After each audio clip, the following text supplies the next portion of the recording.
get into it. Beyond the Scoreboard. We're about to dive deep. Welcome to Beyond the Scoreboard. Let's go.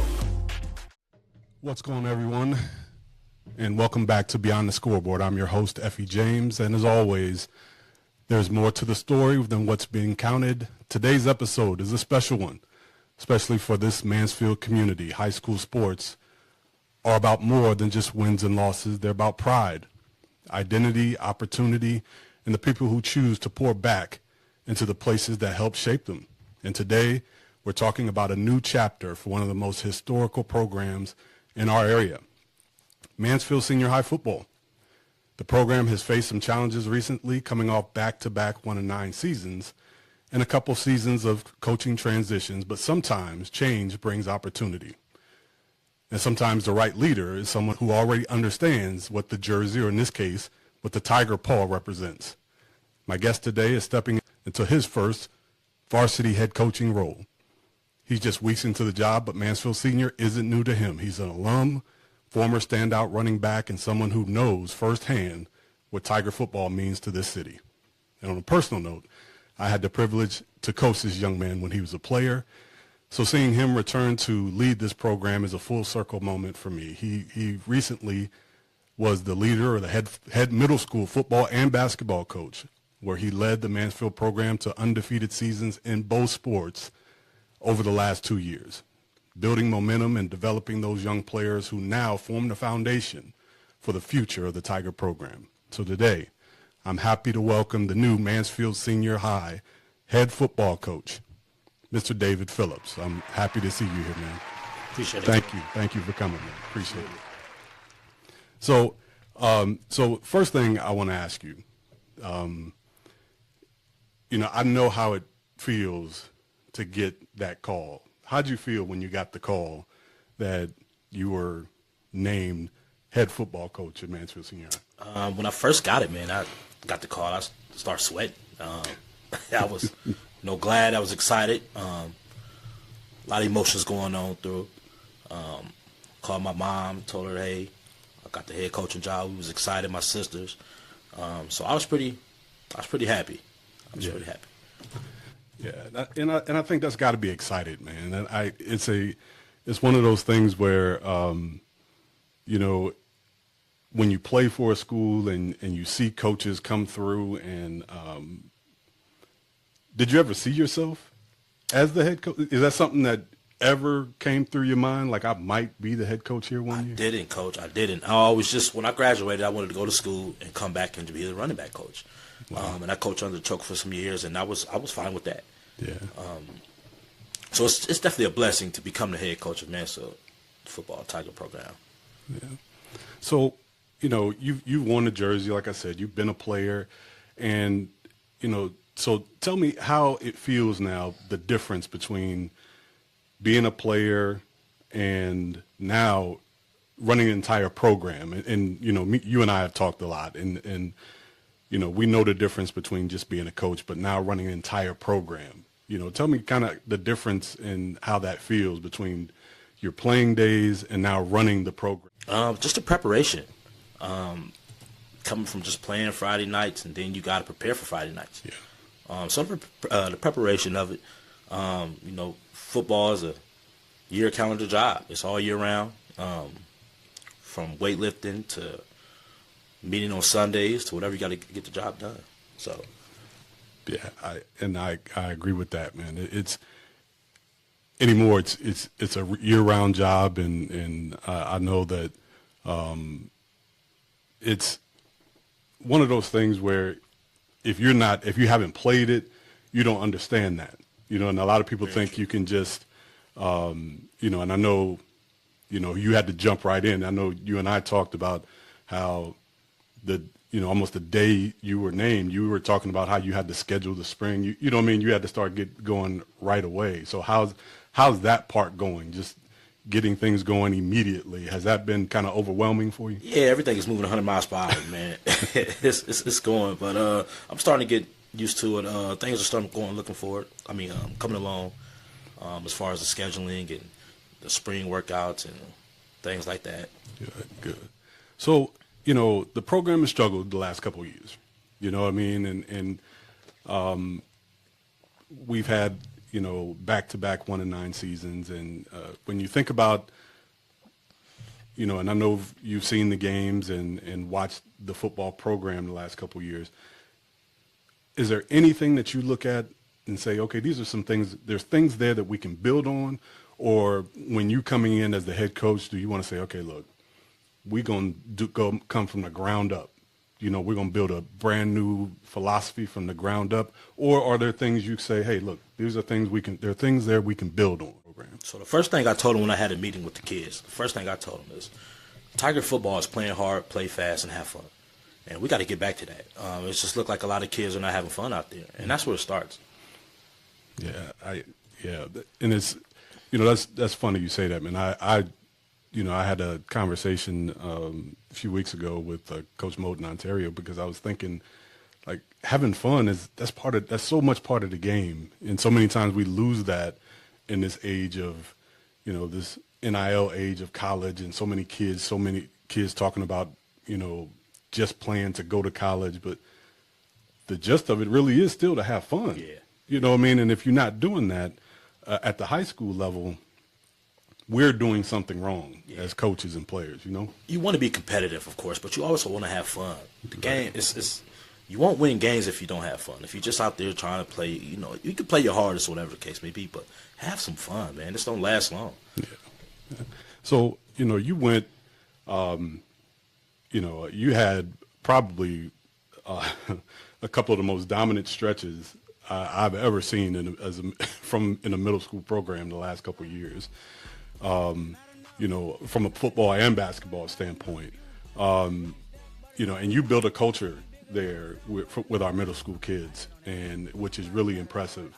Are there things that you plan to bring from the culture of your middle school coaching philosophies that you want to bring to the varsity level? Yeah, so when I coached middle school basketball and football, one thing I told my kids is, you're going to hear me say a lot, is discipline and accountability. Mm-hmm. And I plan on bringing that up to the varsity level. That goes a long way in life, in sports, whatever the case may be. So that's the culture I'm trying to bring. We was at weightlifting, and the kids was, you know, I had them waiting there. You got to be thirsty to get in this weight room. And, you know, I just had them waiting there, getting real tense. And I said, hey, we're not bringing no cell phones in here. Keep your cell phones in your bag. All right, when we come in here, we come in to work, no play and nothing like that. So that's the culture I'm just trying to bring. The brotherhood back. That's the culture I'm trying to bring back. Yeah, I love that, man. I love that. And, you know, I really think sometimes when there's a culture change that has to happen, there's got to be some level of shift that happens. There's got to be shift in normalcy, and they can't do their same things. I love the fact that the norm can't stay the norm if we want to see change in the outcome. So that's big time. And you know, that the middle school thing, look, there's been a lot of successful middle school programs. I get that. But to have your players and your teams go through 2 successful seasons, the 7th and 8th graders, undefeated, and I told you this before, and, you know, I know you're a humble guy, so I know you don't take a lot of credit, but I am telling you, when they see you, they equate success with you. And so when you think about those young men moving up and coming into their high school years, you know, what are some of the messages you hope stick with them from their years with you as a coach? What's something you really hope that sticks with them when you coach them as 7th and 8th graders? My voice. I mean, they're a pretty good group of kids, and they understand. I've been coaching some of them since 3rd grade, whether it's AAU basketball or baseball or soccer, or whatever the case may be. So they understand where I'm coming from. They understand I mean well. They understand I love them, but also I ain't gonna tolerate nothing, no crazy. So they understand that, and they respect it. And the parents respect it. The parents trust me, so that makes it a lot easier. Yeah, that's big. You know, having that parent, you know, that those parental relationships with coaches is huge. So this offseason, This is, again, we talked about how you in it. You got put in it. We're already in March, steaming towards April already. What's your primary focus, especially seeing as you got started a little bit late? What's your primary focus this off season for your program? What's going to be your primary focus for your players? Well, we're 3 months behind. Yeah. And we have to get bigger, stronger, and faster. And we got to get to it right now.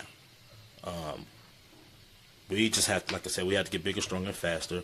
And once we get that going, then everything can play else in. But we have to get bigger and stronger and faster. Yeah. And we're behind the 8 ball, but we're going to get together, man. And those kids been in there working for the first week. And it's a process. So let's get it going. Yeah, and speaking of that, and that's a good point. I've always thought that period in the winter, which like you talked about, that's a huge part for strength and conditioning. You know what I mean? So you fell a little bit behind in that, but sounds like you're getting caught up in that. The OHSAA recently changed rules. I know when you were a player, back when I was coaching, it was like the OHSAA used to be so strict on when you could coach, when you could get the balls out, when they were really strict on that. But now it seems like it's wide open, unlimited 7-on-7s.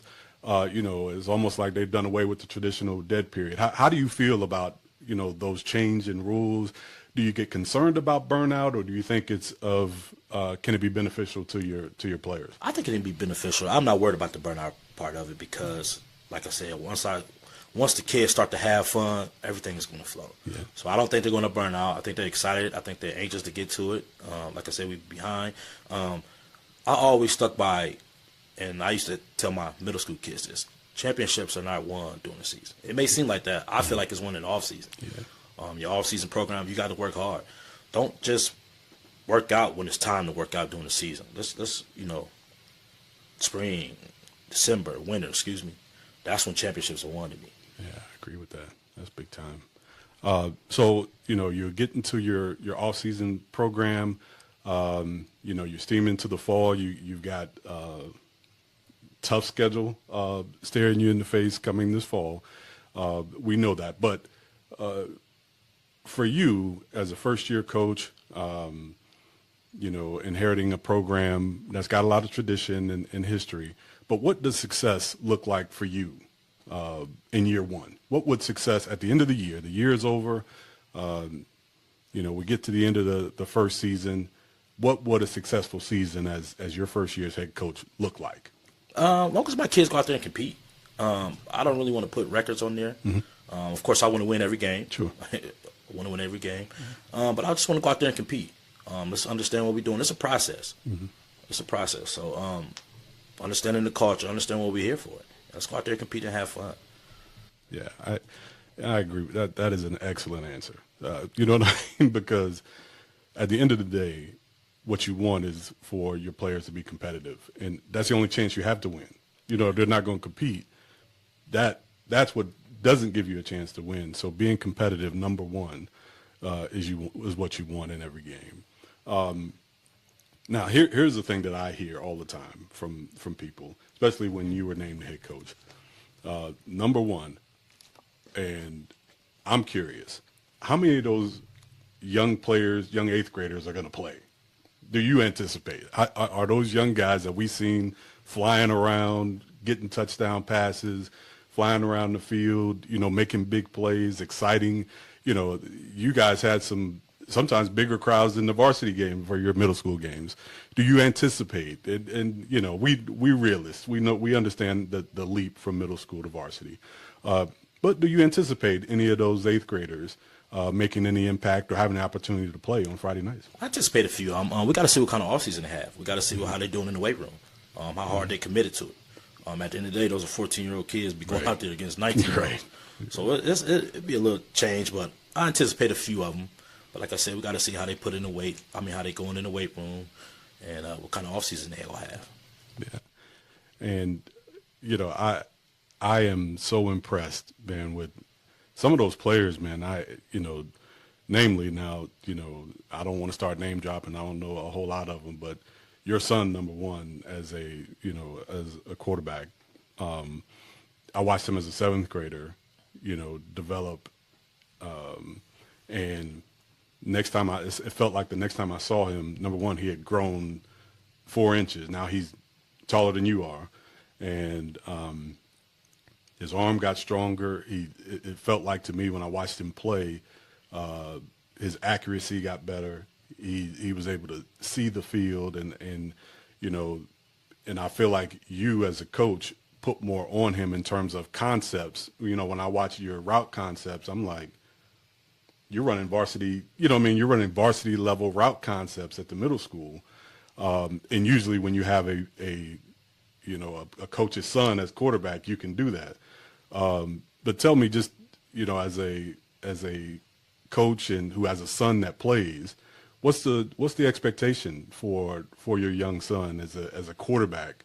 Is it any different from your other players, or do you have a higher level of expectation for young Dave?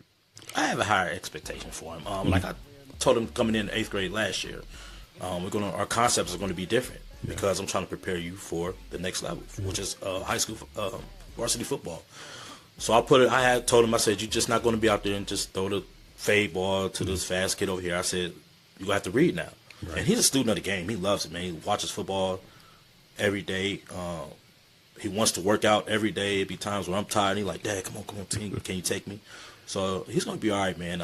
He's going to be all right because he wants it. He wants it. Good. He wants it. That's excellent. You don't get many kids at 13 years old that's like that, so. No, that's good. That's good. There's a lot of expectation and there's always expectation. I don't care what the record is. There's always expectation for, number one, the Tiger team and certainly that position. And having Sean Tanner coming back as quarterback is certainly going to be a benefit for us. And what do you think, what are the expectations having I believe he lettered as a freshman, but now a returning starter at quarterback. What are your expectations for Sean this season coming back as your returning starter at quarterback? What do you expect from him from a leadership standpoint for this team? To get out there and compete, I want to him to hit the weights, get faster. Because right now he's sitting at quarterback 1, but at the end of the day, it's still a competition. So him and David will come in and compete against each other. Mm-hmm. I'm expecting Sean to be that leader. You're a year older now, and you know what to expect. You know what's coming with it. So I need him to step up and be that leader, not only to just David, but to the whole football team. You're the quarterback. Right. And quarterbacks lead. Absolutely. So. And I want to get you out of here, but I think one of the things that overall the community wants to know, and I know I'm curious, what can Tiger fans expect from a David Phillips coach team? I'm coming to the game, a new coach, and there's, like we talked about before, there's been some coaching transition in the last couple of years. From a David Phillips coach team, when I'm coming to see this version of the Tigers play, what can the Tiger fans expect from a David Phillips coach team? You can expect us to fly around. We're going to fly around. We're going to play fast. We're going to play fast. I always tell my kids, you're going to make a mistake on the football field, make it fast, whatever the case may be. So we're going to fly around. We're going to see some kids out there having fun, clapping, celebrating. We're going to have some fun, man. That's come with flying around, like I said. So that's what we're going to do. We're going to play fast, physical, and have fun. I love that, man. I love that. I'm excited really about this year. I think that anytime we have an opportunity to get a alumni to step in and take over our programs, it benefits everybody because that you can't replace that actual care for kids and the knowledge of the game and the knowledge of what it means to be a Tiger other than have a Tiger lead the program. So I just wanted to tell you, number one, thank you for taking time out of I know you are extremely busy. So I want to thank you for coming, man, and being here on Beyond the Scoreboard. But also I want to thank you for just taking on the challenge, man, and being that guy to say, no, I want this opportunity. And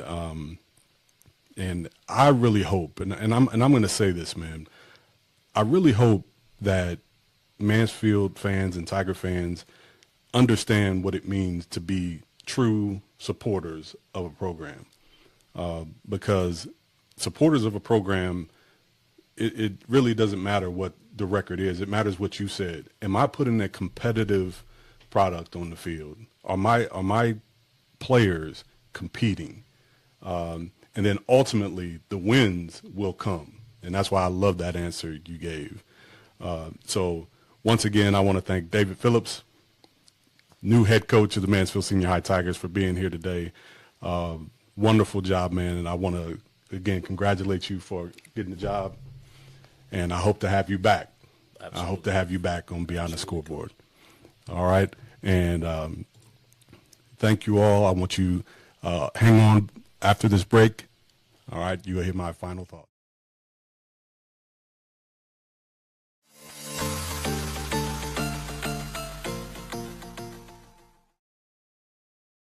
One last time, I'd like to thank my in-studio guest, Coach David Phillips, for joining me today. Trust me, he is extremely busy these days, so I really appreciate him for cutting out a few minutes to sit down and talk Tyger football and the new era under his leadership. I wish him nothing but the best. And for my final thought today, I want to discuss what it means to be a supporter of a program.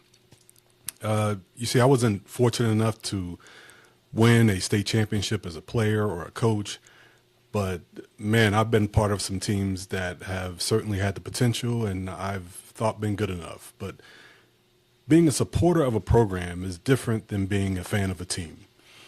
You see, if you're a fan of a team, it means that the program has no real attachment to you. And when the season is over, you'll see if the team or if you'll become a fan of next year's edition of that team, depending on certain variables such as who's the coach or what players are coming back or who's in the starting lineup. But supporters of the program are there through thick and thin. You know, win or lose, short or tall, winter or fall.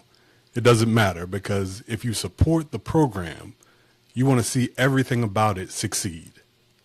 Now, in high school sports, it's critical to have program supporters, because every few years there's a complete new turnover of players and sometimes coaches. And the extra motivation that drives young minds is that external support. And not just in sports, but in all aspects of their lives. Any educator will tell you the most successful students are the ones who have people in their lives that are not just there for them, but there to support them and to show them that they care. Most times it's the parents, but not always. As long as there are people that students can identify in their lives and say, that person or those people truly support me, they perform better. I'm a witness to that.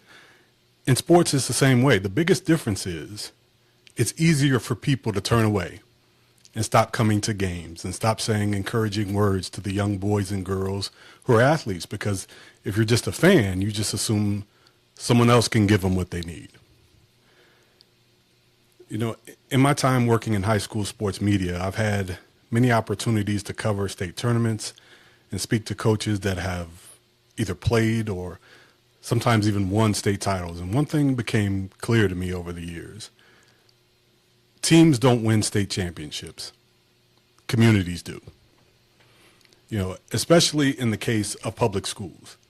You show me a school that is consistently winning or in the hunt to win championships at the highest level, I'll show you a community of program supporters that have been there with them for years and years. So as it was refreshing, or is refreshing for me to have one of my former players as a guest tonight who is taking over, you know, my alma mater and his alma mater, football coach at Mansfield Senior, I know what he and his team will need is not just fans in the stands, but a community of supporters that want success for the program. And we can show that support by showing up to games cheering for our players like crazy, celebrating with them when we win the game, and giving that same energy as we console them if we should drop one. So I want to challenge all of us that truly want better for our local sports teams. Don't just be a fan of the team. Be a supporter of the program. And that's my final thought. Thank you for watching Beyond the Scoreboard. I'm Effie James. See you next time.